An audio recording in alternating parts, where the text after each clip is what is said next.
Leef Lu. Het is een groot feestje. En bij een groot feestje horen grote dingen. Groot, het verschillende begrippen. Je kent ze de grote autorieën, je kent ze sowieso een beetje, behalve 91 zijn, best wel een groot jump. Je kent ze ook de grote artiesten en ik denk dat we vanavond grote artiesten hier hebben. In het filmprogramma wordt je nou betiteld als beatartiesten, maar dat waren net uiteraard.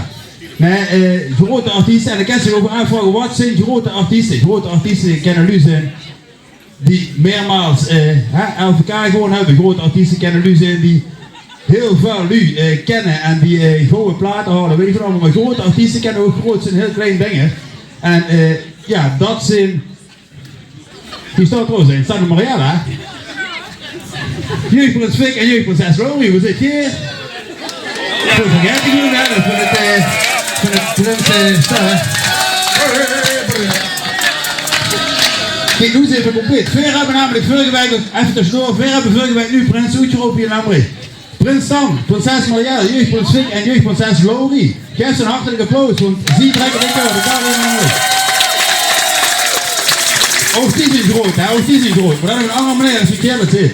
En groot en klein dingen, en dat bedoel ik even met, pak hem weer 2 jaar geleden, even makkelijk gezegd, gekregen van de coronatijd. En ja, toen kost het steeds minder. Vooral een houvastse feest gepland. En 2 jaar van tevoren volgens mij trok Rutte de stekker eruit en ging dat houvastse feest al door.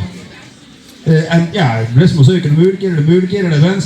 Kunnen we spik en span hier op het kasteel. En die komen er nu het plezier brengen. En ja, dan zien ze de straat en dan moet je gewoon lijf trekken. En hier dan kunnen we de kasteelplein. En dat deed voor 1 keer, dat deed voor 2 keer, volgens mij zelfs 3 keer of nog dikker. Er waren nog andere artiesten die gehad. En ja, dan, dat zijn ook grote dingen. Dan drukt ze bij aan de samenleving hier in het dorp. En daar zijn we dankbaar voor. En daarvoor willen we heel graag om zeggen met de orde van de dalen.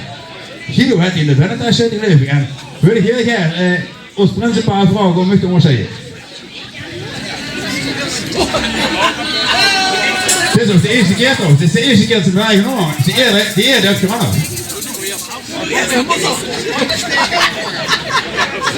Dat is goed.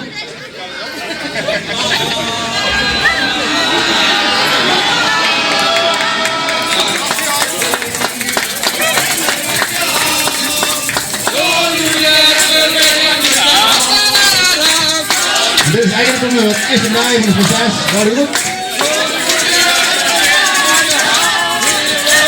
Niet joh. Hartelijk bedankt voor hetgeen wat je afgelopen jaren en al die jaren ook een probleem zoals we avond hebben gedaan. Draag ze de eer en laten we er zo'n avond maken samen. Dankjewel. Dat is het. Dankjewel jongens. Ziek. Ik ken jou. Dankjewel. Dit is de eerste medaille wat we denk ik in 2 jaar krijgen. Dankjewel. Ja. Dus ik zal ze morgen op de halve finale met ere dragen. Dus dan kent je ze zien wie dat nummerig zo op de kaart gezet wordt. Dames en heren, geef ze gewoon een applaus. Prins en jeugdprins. Prinses en jeugdprinses met de toren. Dankjewel. Ja.